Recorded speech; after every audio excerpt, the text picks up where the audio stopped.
रोज़ रोज़ थोड़ी ना अपडेट देना है कि कौन सा कॉन्सर्ट कहाँ पे है, क्या है।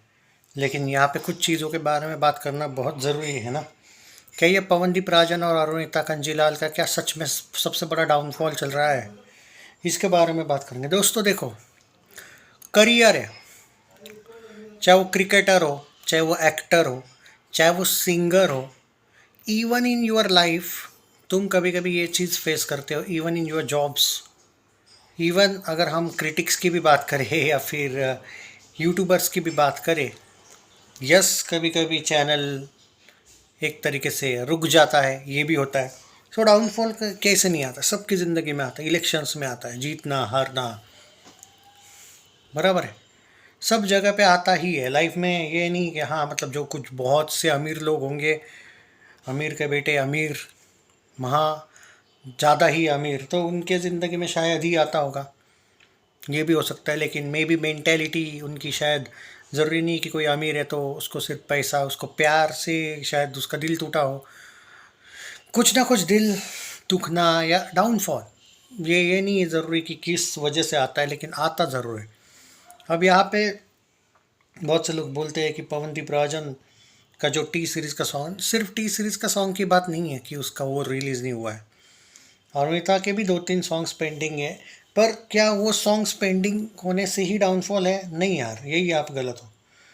डाउनफॉल किसी सॉन्ग पेंडिंग की वजह से वगैरह नहीं होता है। डाउनफॉल क्यों आता है कि जब आप कुछ यहाँ पे एक तरीके से कर रहे हो लाइफ में, और आपका जो एक एम है उससे आप हट रहे हो। जब पवनदीप राजन का क्या एम था कि एक बहुत बड़ा, अभी भी है उसका एम, और वो कोई बुढ़ा नहीं हुआ भाई। मैं एक एग्जांपल के तौर पे बोल रहा हूँ, ऑब्वियसली 30 साल अभी तो भाई बहुत छोटा है, वो बात यहाँ पे चल नहीं रही है। लेकिन जो एक सिनारियो था इंडियन आइडल जीतने के बाद, किस लेवल पे क्या करना चाहिए था, तो पॉइंट ये है कि जो यहाँ पे हम बात कर रहे हैं यहाँ पे कि जो उसका एम था, अभी उसने बीच में जो कहा था, हालांकि ऐसा नहीं कि वो उसका सपना पूरा नहीं होने वाला, वो होने ही वाला है जिस लेवल पे वो अभी है। बट क्या है कि जैसे उसने वो, उसके कॉन्सर्ट्स वगैरह कम हुए, और कॉन्सर्ट्स कम उसने करवाए खुद, ये चक्कर में कि भाई अपने को ऑडिशन ज़्यादा दे पाएंगे हम, और ऑडिशन तो दे रहा है वो, ऐसा नहीं कि नहीं। बट जो बड़े लेवल के म्यूज़िक ब्रांड्स हैं जैसे T series, C music company, Sony music India, Tips official, Saregama, उनके पास हर एक फिल्म के, बहुत सी फिल्मों के राइट्स होते हैं। वाई आर एफ के पास खुद के ही राइट्स होते हैं बाय द वे। तो देखिएगा ना कहाँ पे है अभी पवनदीप राजन। अगर बॉलीवुड की हम बात करें तो उस लेवल पे अगर देखा जाए, जो वो चाहता है वो अभी तक वो नहीं कर पाया है। मतलब कॉन्सर्ट्स वगैरह में कर पाया है, फैंस भी जीत लिए उसने, लेकिन वो जो चाहता है कि बॉलीवुड में राज करना है उसको, तो उस हिसाब से देखा जाए तो यस इट्स अ डाउनफॉल। क्योंकि आप देखो, अब उसने जो एक रिस्क ली है, उसने उसके कॉन्सर्ट भी कम हो गए विली चॉकलेट के साथ, जिस वजह से उसने ये सब किया था। देखो ना ध्यान से, कम हुए हैं कि नहीं कॉन्सर्ट, मैं क्या गलत बोल रहा हूँ? रिसेंटली उसको कितने कॉन्सर्ट्स मिलते रहे, कंटिन्यूस मिलते रहे। हाँ, हालांकि विली चॉकलेट ने उसको ये ऑफर भी दिया है कि आप रिकंसिडर कर सकते हो, तो पैसा कमाना उसके लिए मुश्किल नहीं है। विली चॉकलेट वापस दे देगा उसको कॉन्सर्ट्स। उस उन्होंने तो भाई सामने से ही बोला है कि यस वी आर इन। उन्होंने ये बोला ही नहीं कि हम, ये तो पवन भाई आपका खुद का डिसीजन है कि आप जा रहे हो। तो वो तो उन्होंने बोला है कि वो कभी भी आके अपने कॉन्सर्ट्स वगैरह बढ़ा सकता है, बॉन्ड वापस चेंज हो सकता है। तो वो तो एक अच्छी बात है कि विली चॉकलेट इनके पास है, अगर कुछ प्रॉब्लम आती है तो कॉन्सर्ट्स वगैरह बढ़ेंगे इसके। बट जो एम उसका है, अगर वो एम अभी अभी तक अचीव करने में वो समहाउ कुछ स्ट्रगल कर रहा है, जो कि दिख रहा है, तो फिर यस इट्स अ डाउनफॉल। अब यहाँ पे वो भी सवाल आता है कि ये हो गया पवनदीप का। अरुणिता कंजीलाल ने क्या किया? क्या उसका डाउनफॉल नहीं चल रहा है? उसका भी डेफिनेटली चल रहा है। क्योंकि अगर जब आप इसके साथ आते हो, प्रीतम के साथ, आप प्रीतम के साथ जब आई थी तो आप एक उम्मीद में थी कि भाई प्रीतम ने ये नया बैंड ज्वाइन करने के बाद भी, अरुणिता नई नई आई थी उसके इसमें, उसके बाद प्रीतम ने कितने फिल्मों में संगीत दिया भाई। शायद कॉकटेल उसका था, भूल भूल अपना भूत बंगला भी उसी का था प्रीतम का। अभी और एक फिल्म कौन सा यार, अभी रिसेंट हैवान में नहीं, हैवान में नहीं, कोई और कौन सा था यार अभी तो रिसेंटली, आई थिंक आवारापन नहीं यार, कहीं तो प्रीतम कितने जगह पे था ये भी तो देखो। प्रीतम की अगर इसी साल बात करें, प्रीतम 2026 सॉन्ग्स, तो अगर मैं ये भी बात करूँ प्रीतम की, चलो फिल्मोग्राफी की बात कर लेते हैं, इसी साल की ही बात कर लेते हैं। चलो ये आदमी, क्या अनुष्का को इसने अब 25 में ज्वाइन हुई ना शायद, ये 26 से पहले ही हुई थी ज्वाइन। तो अब देख लो अब मैं क्या कह रहा हूँ, एक लिस्ट देता हूँ मैं आपको। चलो 25 से पकड़ लेते हैं, वॉर 2 के बाद, वॉर 2 के वक्त ज्वाइन हुई थी शायद। उसके बाद प्रीतम का हाथ देखो, कुछ सॉन्ग्स में था, सनी संस्कारी की तुलसी कुमारी, भूत बंगला, कॉकटेल 2, कहाँ दिया इसने एक भी सॉन्ग अनुष्का को। उसके टीम में से जितने भी लोगों को ये थोड़ा बहुत आगे लेके जाता है, कहाँ दिया उसने। अब आने वाली फिल्म है हैवान, उसमें भी एक सॉन्ग आ चुका है, एक लड़की का भी वॉइस था, अरुणिता का थोड़ी वॉइस था उसमें। नागजिला में भी है ये, the pride of Shivaji Maharaj movie में भी उसी का म्यूज़िक होने वाला है। आई थिंक ऋषभ शेट्टी की वो फिल्म है ना, नहीं में भी संदीप सिंह की फिल्म है।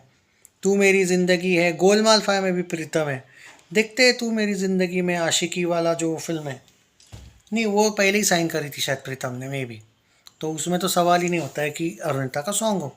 कार्तिक आर्यन की जो आशिकी 3 आने वाली है, उसका नाम तू मेरी ज़िंदगी है, बराबर है। नहीं नहीं नहीं, मॉरल ऑफ द स्टोरी क्या है, पॉइंट ऑफ व्यू सिर्फ इतना सा ही है कि डाउनफॉल इसी का, इसका भी तो चल रहा है, इसने भी तो विली चॉकलेट को छोड़। अब देखो विली चॉकलेट छोड़ने पे मैं इसको लेके तो अभी भी सही हूँ कि वो सही डिसीजन था, क्योंकि इसको तो कॉन्सर्ट्स भी नहीं मिल रहे थे। पर कॉन्सर्ट ऋतुजा अच्छी दे रही है ये भी मैं मानता हूँ, लेकिन बीच में जो कॉन्सर्ट्स अरुणिता के रिसेंटली चल रहे थे वो बाद में रुक गए, क्योंकि प्रीतम के भी मैंने सुना है कुछ रूल्स एंड रेगुलेशन से वो इतने नहीं कर सकता है सामने वाला, क्योंकि उसके बैंड में जो ज्वाइन होता है उसको कुछ रिस्ट्रिक्शंस आते हैं, तो इसके कॉन्सर्ट्स भी कम हुए, तो इसको तो डबल प्रॉब्लम आ गया। पवन के पास कम से कम इतना तो है कि वो कॉन्सर्ट्स कर सकता है, अभी भी मौका तो है उसके पास। पॉइंट सिर्फ इतना सा ही है कि डेफिनेटली स्ट्रगल दोनों का चल रहा है, डाउनफॉल दोनों का ही चल रहा है। और इसका मतलब ये होता है कि आप कोई अगर डिसीजन लेते हो तो आपका बैकग्राउंड उतना सही होना चाहिए। अब देखो दोनों के पास पैसा तो आ चुका है इस बार, ऐसा नहीं कि अरुणिता पवन के पास नहीं है, पर बैकअप जो एक आपका प्लान होता है वो बेटर होना चाहिए। दोनों का भी बैकअप प्लान शायद उतना बेटर नहीं था कि जैसे कि भाई चलो मैं छोड़ देता हूँ अब और मुझे एल्बम दे देगा टी सीरीज़, विली चॉकलेट को मैं कम कर देता हूँ। कम तो किया लेकिन क्या मिला, अभी तक तो उतना कुछ नहीं। सेम इसके मामले में विली चॉकलेट छोड़ा इसने अच्छा किया क्योंकि विली चॉकलेट इसको कम कॉन्सर्ट दे रहा था, पर ऋतुजा के साथ आने के बाद जब प्रीतम के साथ वो अटैच्ड हुई तो ऋतुजा तो बहुत कॉन्सर्ट्स दे रही थी ऑर्गेनाइजर्स के साथ मिल मिल के, पर प्रीतम के कुछ रूल्स एंड रेगुलेशंस ने वो भी रोक दिया।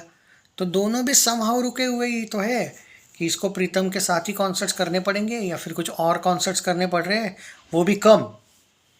तो विली चॉकलेट में भी उतने ही मिल रहे थे इसको कॉन्सर्ट्स, ये भी तो ये इसकी भी लाइव।